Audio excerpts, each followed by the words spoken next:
ඕගොල්ලෝ මේ අදත් එකතු වෙලා ඉන්න chefstyle YouTube channel එකට සුබ දවසක් කියලා පිළිගන්නවා ඔයගොල්ලෝ සියලු දෙනාම. අද මම ඔයගොල්ලොත් එක්ක කතා කරන්න යන්නේ ඉතාමත් වැදගත් වෙන කාරණයක්. ඒ තමයි appetizer ගැන කතා කරන්න යනවා මේ වීඩියෝ හරහා. මේ වගේ වීඩියෝ එකක් කරන්න ප්‍රධාන වශයෙන් හේතුන කාරණා තමයි පෞද්ගලිකව මට වුණත් තිබ්බ ප්‍රශ්නයක් තමයි මොකද්ද මේ appetizer කියන්නේ? මොකද්ද මේ canapé කියන්නේ? canapé කියන්නේ appetizer වලටද? නැත්නම් canapé වෙනමද? appetizer වෙනමද? ಜಾති දෙකක්ද? නැත්නම් මේ දෙකම එකක්ද? cocktail කියන්නේ appetizer එකක්ද? අනිවාර්යයෙන්ම මේ ප්‍රශ්න ඕගොල්ලන්ට ඇත්තට මොකද්ද මේ appetizer කියලා කියන්නේ කියලා මේ වීඩියෝ එක හරහාම සරලව කතා කරන්න බලාපොරොත්තු වෙනවා. මොකද්ද මේ appetizer වර්ග කියලා. chef කෙනෙක් විදියට ඔයාලට මේ වීඩියෝ එක ඉතාමත් වැදගත් වෙයි. මේ වගේ වීඩියෝ මම ගොඩක් කරලා තියෙනවා chefstyle YouTube channel එක හරහා. ඔයා channel එක අලුත් නරතු පාට බටන් එක ක්ලික් කරලා දැන් subscribe කරන්න. ඔයාගේ යාළුවොත් අනිවාර්යයෙන් මේ වගේ වීඩියෝස් බලන්න කැමති තියාට බලන්න share කරන්න. අමතක වෙනකර මේ වීඩියෝ like එකක් දාලා යන්න. chefලට educate කරන ලංකාවේ එකම YouTube channel එක තමයි chefstyle YouTube channel එක. ඔය අනාගතයේදී professional chef කෙනෙක් වෙන්න ආස නම් ඔයාට plan එකක් තියෙනවා නම් chef කෙනෙක් වෙන්න. ඔයාට තියෙන හොඳම option එක තමයි chefstyle YouTube channel එක subscribe කරන එක. මොකද මේ YouTube channel එක හරහා ඔයා සල්ලි දීලා ඉගෙන ගන්න දේවල් මම ඕගොල්ලන්ට නොමිලේ chefstyle YouTube channel එක හරහා අරන් එනවා. ඒ නිසා ඔයා professional chef කෙනෙක් වෙන්න ආස නම් දැම්මම channel එක subscribe කරන්න. අපි ඉස්සල්ලාම කතා කරමු මොකද්ද මේ appetizer කියන්නේ කියලා. appetizer කියලා කියන්නේ finger food එකක්. කටවල් දෙකක් හෝ එක කටකට ඇති වෙන ප්‍රමාණය තමයි සාමාන්‍යයෙන් මේ appetizer එක අපි ඩිසයින් කරන්නේ. appetizer සාමාන්‍යයෙන් ආහාරයට ගන්න කැම රුචිය වර්ධනය කරන්න main course එක හදලා ඉවරනකම් විනාඩි 20ක් විතර වගේ කාලයක් තියෙනවා. ඒ කාලය ඇතුළත අපිට යම් කිසි දෙයක් හපහප ඉන්න. ඒ නිසා තමයි සාමාන්‍යයෙන් appetizer කියන දේ බොහෝ දුරට famous වෙලා තියෙන්නේ. appetizer කියන්නේ finger food එකක්. ඒකේ taste එක වැඩි වෙන්න ඕන. සහ පින්ම වැඩි වෙන්න ඕන. පින්ම කියන්නේ eye catching වෙන්න ඕන. ඒ දෙක තමයි ප්‍රධාන වශයෙන්ම අපිට appetizer එක තුලින් බලා ගන්න හැකි වෙන්නේ. අපි දැන් කතා කරමු මොනවද මේ appetizer වර්ග කියලා. මම කතා කරන පළවෙනිම appetizer වර්ගය තමයි cocktail. ඔයගොල්ලන්ට fish use කරන්න පුළුවන්, seafood use කරන්න පුළුවන්, සහ fruit use කරන්න පුළුවන්. ඒ වගේ items use කරලා ඔයගොල්ලන්ට cocktail හදන්න පුළුවන්.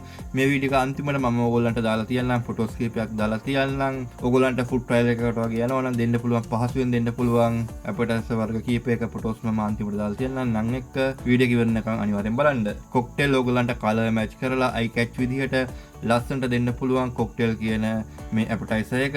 මම කතා කරන දෙවෙනි appetizer වර්ගය තමයි over. over කියන්නේ French name එකක්. මට pronunciation කරන්න අමාරුයි ඒ වචන. මේක cool විදිහට use කරන්නත් පුළුවන්, hot විදිහට use කරන්නත් පුළුවන් මේ appetizer එක.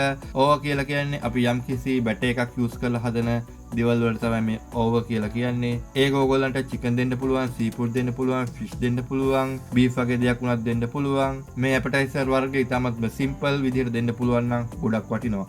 ලොකු බජට් එකක් මේකට යට කරන්න නැතුව ඉතාමත්ම සරලව පොඩියට දෙනවා නම් ගොඩක් වටිනවා. අනිවාර්යයෙන්ම කන්න හිතන කැමත් තමයි මේ over කියන appetizer එක. මම කතා කරන තුන්වෙනි appetizer වර්ගය තමයි canapés. canapé කියන්නේ අපි ගොඩක් දෙනෙක් අහලා තියෙන වචනයක්. canapés වල layer තුනක් තියෙනවා. බ්‍රෙඩ් එක තියෙනවා, ටොපින් එක තියෙනවා, ඊට පස්සේ ගානිෂ් එක තියෙනවා. ඒ තුන තමයි සාමාන්‍ය canapé එක ප්‍රධාන වශයෙන් අඩංගු කරු තුන. canapés වලට අපිට use කරන්න පුළුවන්, බෙඩ් use කරන්න පුළුවන්, cracker වගේ දේවල් use කරන්න පුළුවන්, බිස්කට් use කරන්න පුළුවන්. ඒ වගේ දේවල් තමයි සාමාන්‍යයෙන් බේස් එක විදිහට අපි ගණන් ගන්නෙ. ඒක ෆිලින් වලට අපිට use කරන්න පුළුවන්, මොකක් හරි chicken වර්ගයක් use කරන්න පුළුවන්, vegetable use කරන්න පුළුවන්, avocado වර්ග use කරන්න පුළුවන්, කැමති දෙයක් ඔයගොල්ලන්ට use කරන්න පුළුවන්. garnish එක විදියට eye catching විදියට color match කරලා ඔයගොල්ලන්ට use කරන්න පුළුවන් මේ canapés කියන appetizer එක. මේ canapé තමයි ගොඩක් දුරට appetizer කියලා අපි use කරන්නේ. ඔයාලට පහසුවෙන්ම දෙන්න පුළුවන් appetizer වගේ තමයි මේ canapés කියන්නේ. මම කතා කරන හතරවෙනි appetizer වර්ගය තමයි reels and crude day. ඒක තමයි හතරවෙනි appetizer එක. මේ appetizer වර්ගයට අපිට දෙන්න පුළුවන් අච්චාරු දෙන්න පුළුවන්. උදාහරණයක් විදිහට ගත්තොත් carrot, pickle, ඊට පස්සේ some vegetable, fruit දෙන්න පුළුවන්, vegetable දෙන්න පුළුවන්, potato දෙන්න පුළුවන්. ඒ වගේ දේවල් ඔයගොල්ලන්ට දෙන්න පුළුවන් pickle අච්චාරු විදිහට.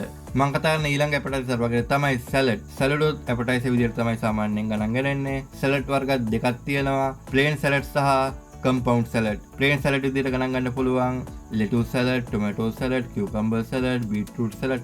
ඒ වගේ දේවල් අපිට දෙන්න පුළුවන් මේ plain salad විදිහට. ඊට පස්සේ compound salad විදිහට අපිට දෙන්න පුළුවන් Caesar salad දෙන්න පුළුවන්. ඊට පස්සේ cube salad දෙන්න පුළුවන්. cube salad වලට අපිට මයිනස් වගේ mix කරලා ඒ වගේ දේවල් දෙන්න පුළුවන් මේ compound කියන salad වලට. salad කියන්නේ appetizer එකක්. ඊළඟ appetizer වර්ගය තමයි චිප්ස් විදිහට අපි දෙන්න පුළුවන් potato wedges, ඊට පස්සේ french fries, tortilla bread වගේ fry කරලා ඒ වගේ දේවල් අපිට දෙන්න පුළුවන්. ඉතාමත් පහසුවෙන් දෙන්න පුළුවන් appetizer වර්ගයක් තමයි මේ chips කියලා කියන්නේ. බැද්දා දැම්මා එච්චරයි. ඊට පස්සේ අන්තිම appetizer වර්ගය තමයි soup කියන්නේ ඒකත් appetizer එකක්. ඔයගොල්ලන්ට soup උනත් දෙන්න පුළුවන් ඉතාමත් පොඩි ප්‍රමාණයෙන් ලස්සනට garnish කරලා කලර් එහෙම match කරලා ඒ කියන්නේ pumpkin soup, beetroot soup, potato soup ඒ වගේ කලර්ස් පොඩ්ඩක් මැච් කරලා කලර්ස් වලට හරියන්න garnish එකම මැච් කරලා eye catching විදියට small portion විදියට අපිට දෙන්න පුළුවන් මේ soup කියන එක appetizer එකක් විදියට. මගේ ඊළඟ වීඩියෝ මොකද කරන්න ඕන කියලා මම ඔයගොල්ලන්ට option තුනක් ලබා දෙන්නම්. පළවෙනි option එක තමයි ඔයා රට යන හිතන් ඉන්නවා නම් හොඳ agency එකක් හොයාගන්න අවශ්‍ය නම් ඔයාගේ application එක බාර දෙන්න. ඒ සම්බන්ධව කතා කරනවට කැමති නම් අංක 1 කියලා comment section එකේ comment එකක් දාන්න යන්න.